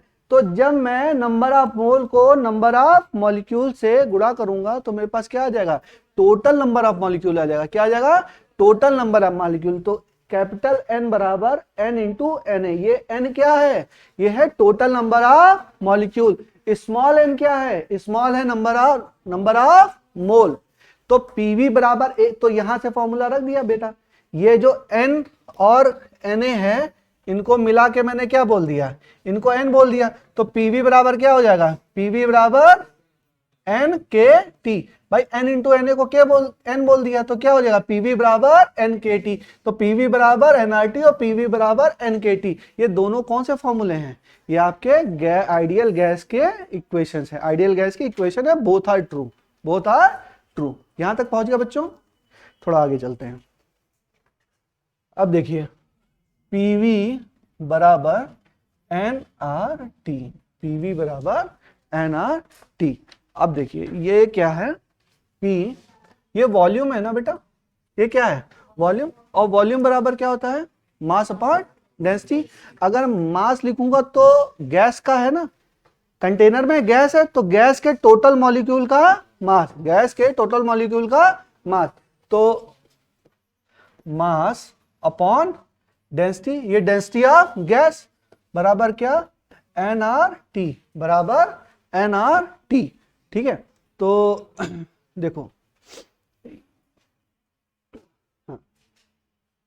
ये क्या है, mt क्या है, mt क्या है, mass of all gas molecule, mass of all gas molecule.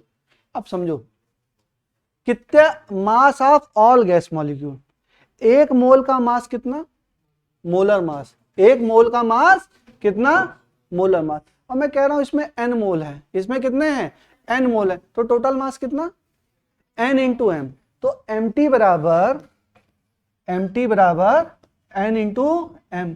क्या बात ये मैं कह सकता हूं, नहीं कह सकता हूं, बताइए आप लोग। टोटल मास किसके बराबर होगा भाई, नंबर ऑफ मोल, पीवी बराबर nRT इक्वेशन लिखी है, इसका मतलब इस गैस में कितने नंबर ऑफ मोल हैं, n मोल हैं, और एक मोल का मास कितना है, कैपिटल M मोलर मास। तो n मोल का मास कितना, n इंटू कैपिटल M, ये कह सकता हूं ना, बोलो। तो यहां पर M क्या है, मोलर मास, या ऐसे की लिख सकते हो मास ऑफ 1 मोल, मास ऑफ 1 मोल। यहां तक सही है। तो मैंने क्या बोला कि P n m upon rho बराबर क्या, nRT। ये भी नंबर ऑफ मोल, ये भी नंबर ऑफ मोल, कट गया, काट दें। तो क्या हो जाएगा ये, P बराबर क्या, रो RT अपॉन m। ये भी एक इक्वेशन है। यहां पे रो क्या है, density of gas, capital M क्या है, molar mass, not mass, yes yes molar mass, mass of 1 मोल, मोल मोल तो कैंसिल हो गया, टोटल मास नहीं है, क्या है, मोलर मास है। ध्यान रखिए इक्वेशन कैसे आ रही है, समझिए, समझ में आ रहा है कि नहीं आ रहा है। वॉल्यूम है, वॉल्यूम बराबर मास अपॉन डेंसिटी, कौन सा mass, total mass of the gas. और total mass of the gas को हम कैसे लिख सकते हैं, हम लिख सकते हैं नंबर ऑफ मोल्स इंटू एक मोल का मास।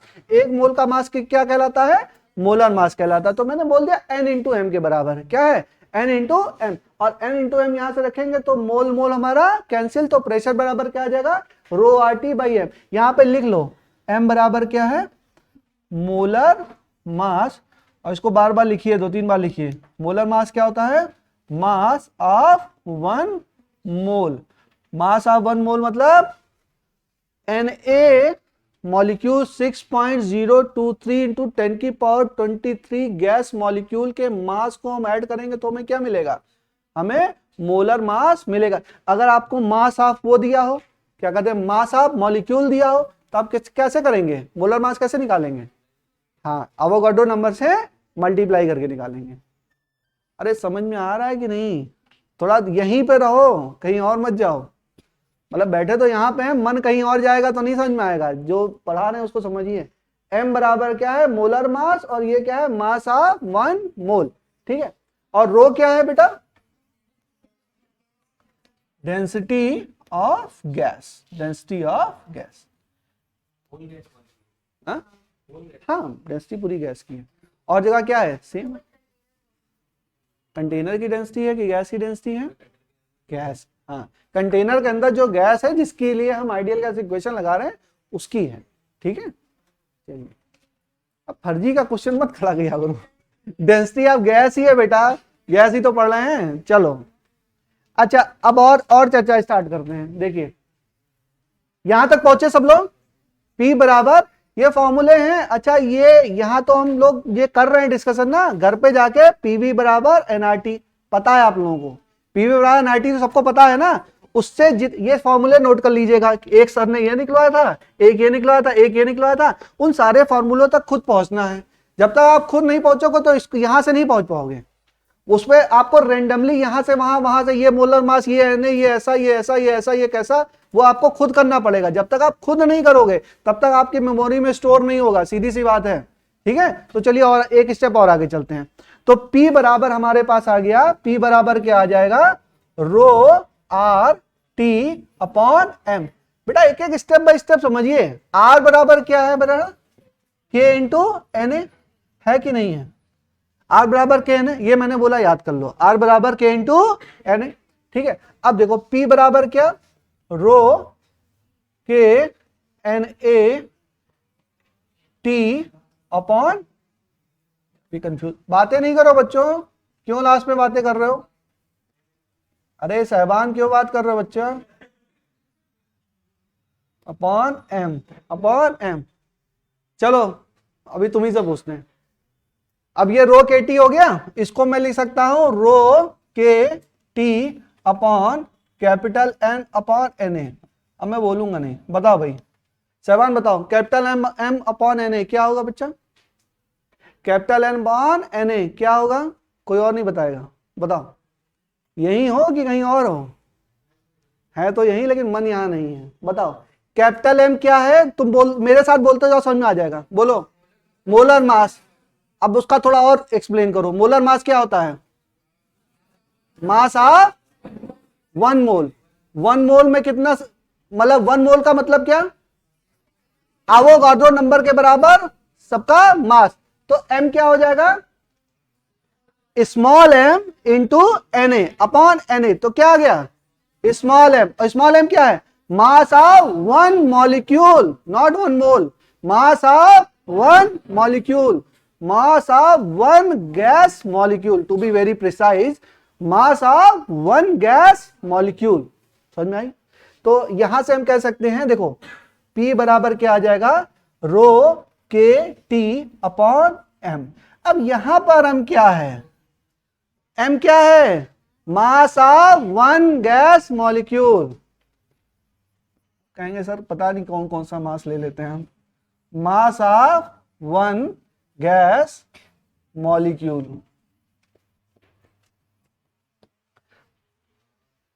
क्या बातें समझ में आ रही है? मैंने कैपिटल M बराबर small m into N A अभी कराया था ना, पीछे लिखा है तो है। कैपिटल M इंटू, फॉर्मूले रटने की कोशिश मत करिए, फॉर्मूले को समझने की कोशिश करिए आखिर ये आया कैसे। देखो फिजिक्स में फॉर्मूले हैं लेकिन रट के सवाल नहीं होता है। जैसे कुछ बच्चे क्या करते हैं, पुली है ना, पुली के ऊपर क्या है, टेंशन लगी हुई है, ब्लॉक लगा हुआ, इसका एक्सेलरेशन रट लेते हैं ना। आज तक पिछले 15 साल में डायरेक्ट फॉर्मूले से कोई सवाल नहीं आया है।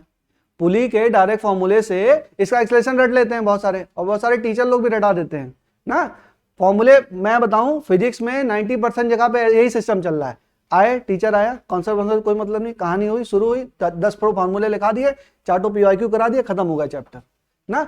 वो उस वे में आपसे पीवाईक्यू तो लग जाएंगे लेकिन अगला सवाल नहीं लगेगा। पीवाईक्यू मतलब क्या है, previous year question, next year question नहीं है, हैं? नेक्स्ट ईयर क्वेश्चन के लिए, एनवाईक्यू के लिए आपको क्या करना पड़ेगा, नेक्स्ट ईयर क्वेश्चन के लिए कॉन्सेप्ट जानने पड़ेंगे। पीवाईक्यू लगा के काम नहीं चलेगा, एनवाईक्यू लगाना है ना। तो उसके लिए जब तक कॉन्सेप्ट बिल्डअप नहीं होगा तब तक, फिजिक्स ऐसा सब्जेक्ट है जिसमें कॉन्सेप्ट मजबूत हैं, कोई भी सवाल कहीं से भी हो जाएगा। आप कुछ मत पढ़िए, केवल कॉन्सेप्ट जितना बता रहा हूं उसको पढ़िए। किताब में जाओगे इतना कंफ्यूजिंग है, समझ में नहीं आएगा, बिल्कुल नहीं समझ में आएगा। तो जो पढ़ा रहा हूं उसको ढंग से समझ लो, और इतना ही समझना है, इसके आगे मत पढ़ने लगना, रिसर्च मत करिए कि उठा के एससी और पढ़ने लग गए। समझी प्रतीक्षा? हाँ, एससी और नहीं पढ़ना है, क्या पढ़ना है, जो पढ़ा रहे उसी को पढ़ना है। अगर एससी और ही पढ़ना है तो घर पे बैठ के पढ़ो, फिर यहाँ पे आने की क्या जरूरत है। अगर कोई टीचर आपको पढ़ा रहा है तो रिफाइंड वे में पढ़ा रहा है ना, चीजों को ऑर्गेनाइज करके, चीजों को सिस्टम से समझ के एक सिस्टमैटिक वे में आपको पढ़ा रहा है, और मेमोरी स्टोर भी सिस्टमैटिक वे में ही करेगी। अगर इधर पढ़ लिया, उधर पढ़ लिया, यहां पढ़ लिया, वहां पढ़ लिया, तो उससे स्टोरेज नहीं होगा। ठीक है, तो चलिए हम लोग समझते हैं। पी, अच्छा देखो अब कितने फॉर्मूले आ गए हमारे पास, बात समझिए। पीवी बराबर क्या था, एनआरटी तो था, वहां से हम चले, पीवी बराबर क्या आ जाएगा, एनकेटी आ गया, और पी बराबर क्या आ जाएगा, रो आर टी बाई एम, और पी बराबर क्या आ जाएगा, रो के टी बाई स्मॉल एम। क्या ये सारे फॉर्मूले आप निकाल सकते हो यहां से चल के, यहां से चल के यहां तक पहुंच सकते हो? घर पे जाइएगा, इन तीनों फॉर्मूले पे पहुंचिए, खुद पहुंचिए। जब खुद पहुंचेंगे तब आपको समझ में आएगी चीजें। ठीक है, तो हमने ये सब चीजें की। स्मॉल m बराबर क्या है, मास ऑफ वन मॉलिक्यूल। लिख लिया क्या, mass of one gas molecule. यहां तक हो गया। चलिए, तो ये तो आपकी आइडियल गैस की चर्चा हो गई और हम लोग ने क्या पढ़ लिया, एजम्पशंस पढ़ लिए। नेक्स्ट हेडिंग डालिए मैकेनिकल इक्विलिब्रियम। हेडिंग डालिए मैकेनिकल इक्विलिब्रियम।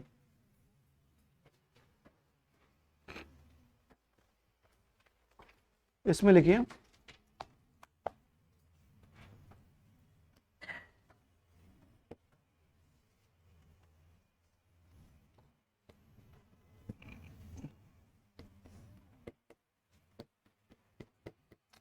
लिखो, इसमें मैकेनिकल इक्विलिब्रियम में लिखिए pressure is uniform so there is no net flow of gas.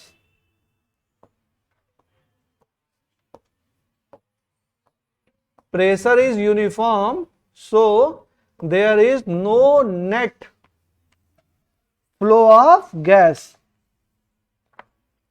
Pressure is uniform so there is no net flow of gas because there is no pressure difference.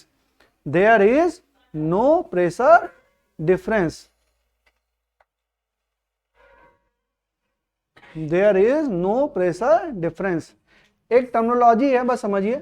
अगर gas molecule का pressure क्या होगा, हर जगह पर same होगा, और हम कह रहे हैं मैकेनिकल इक्विलिब्रियम की चर्चा अगर हम कर रहे हैं, मैकेनिकल इक्विलिब्रियम की चर्चा कर रहे हैं, तो हर जगह अगर प्रेशर सेम है तो बेटा प्रेशर डिफरेंस है ही नहीं, प्रेशर डिफरेंस है ही नहीं, तो फ्लो ऑफ गैस नहीं होगा, फ्लो ऑफ गैस नहीं होगा। प्रेशर डिफरेंस नहीं है तो फ्लो ऑफ गैस नहीं है। तो उस कंडीशन में कहते हैं कि ये जो गैस है ये मैकेनिकल इक्विलिब्रियम में, किसमें है, मैकेनिकल इक्विलिब्रियम में है। ठीक है, नेक्स्ट लिखिए थर्मल इक्विलिब्रियम। थर्मल इक्विलिब्रियम एक मैकेनिकल इक्विलिब्रियम हो गया। अरे केवल टर्मिनोलॉजी है, कोई ये नहीं कि हर जगह होगा ही। अगर प्रेशर ईच मॉलिक्यूल का क्या होगा, सेम होगा, तो प्रेशर डिफरेंस नहीं होगा। जब प्रेशर डिफरेंस नहीं होगा तो मॉलिक्यूल के बीच में मूवमेंट नहीं होगा। उस कंडीशन को क्या बोलेंगे, मैकेनिकल इक्विलिब्रियम बोलेंगे। और अगर टेम्परेचर सेम होगा तो फ्लो ऑफ हीट नहीं होगा। टेम्परेचर सेम होगा, भाई हीट का फ्लो कब होता था, जब टेम्परेचर डिफरेंस होता था। अगर टेम्परेचर सेम अगर प्रेशर सेम बोल रहा हूं तो बोलूंगा मैकेनिकल इक्विलिब्रियम। अगर टेम्परेचर सेम बोल रहा हूं तो क्या बोलूंगा, थर्मल इक्विलिब्रियम। तो उसको थर्मल इक्विलिब्रियम बोल देंगे। लिखो थर्मल इक्विलिब्रियम। थर्मल इक्विलिब्रियम में क्या होता है, थर्मल इक्विलिब्रियम है, ठीक है ना, तो वहां पे गैस मॉलिक्यूल में हर जगह पे टेम्परेचर क्या है, टेम्परेचर आपका सेम है। टेम्परेचर अगर सेम है, अगर टेम्परेचर सेम है तो no net flow of heat. लिखो temperature is same everywhere, temperature is same everywhere, so there is no net flow of heat, no net flow of heat. This condition is known as thermal equilibrium. This condition is known as thermal equilibrium. Temperature is same everywhere, so there is no net flow of heat. No net flow of heat. No net flow of heat. Flow of heat, ठीक है, flow of heat. This condition is known as thermal equilibrium. This condition is known as thermal equilibrium. ठीक है बच्चों, ठीक है। अब next चर्चा हम लोग कल की क्लास में स्टार्ट करेंगे। काइनेटिक थ्योरी ऑफ गैस हम लोग कर रहे हैं। हम लोग ने एजम्पशन कर लिया और प्रेशर के बारे में, आइडियल गैस इक्वेशन के बारे में चर्चा कर ली। अच्छा एक बात और है मैं आपसे कहना चाहता हूँ, एक मैं आपको लिंक भेजूंगा, यूट्यूब का लिंक है, वो मैंने भी देखा था, अच्छा किसी अच्छे टीचर का है, 9 मिनट का वीडियो है, आप लोग देख लीजिएगा। मतलब तो बता तुम भेजते बहुत है लेकिन आप लोग देखते नहीं हो, लेकिन इट्स अ काइंड रिक्वेस्ट, आप लोग देख लीजिएगा। उसमें ये दिया हुआ कि फिजिक्स को पढ़ते कैसे हैं। मैं चाहूँ तो खुद भी बना सकता हूँ, लेकिन वास्तव में टीचर ने बहुत अच्छे से बताया हुआ है, तो मैं चाहता हूँ उन्हीं की लैंग्वेज आप लोग भी समझिए। ठीक है, तो वो मैं आपको वीडियो भेज दूंगा, 9 मिनट का वीडियो है कि how to study physics for NEET and JEE. तो उसके लिए किस तरीके से पढ़ना है फिजिक्स को, वो उसमें दिया हुआ। वैसे तो मैं बताता रहता हूँ आपको हर बार, लेकिन उन्हीं बातों को उन्होंने थोड़ा और अच्छे तरीके से समराइज किया, तो मैं आपको भेज दूंगा, आप लोग देख लीजिएगा। चलिए।